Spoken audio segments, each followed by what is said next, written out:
barangay. Community engagement, kung natatandaan kanina.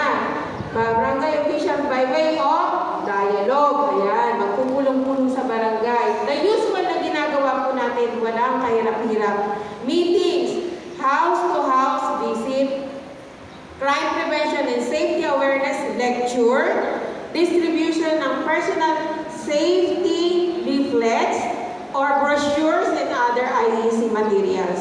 Ito na po talagang regular na natin ginagawa, but sometimes taken for granted. That's probably the reason kung bakit hindi po nagiging effective yung ating mga intervention, yung ating pagbisita. So, we guess or we are hoping na in this Project Lucas, wala na pong tatamarin. Kasi nakalinyada na po kung ano ang dapat natin gawin. Ano po? Number 2, identify mo yung peace and order issues. Ano po ba yung mataas na crime sa inyo? Doon sa lugar na hawak ng barangay. Ilan po ba dito ang mga PSB na isa o dalawa po or more than 2 barangay ang hawak? Taas na po ang kamay? Isa. Taas po. Medyo mataas ng konti. Okay?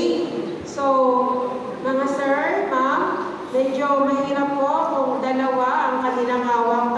Wala na po bang ibang pulis na po pwedeng mag-take post or mag-take over dun sa other barangays na hawak nila?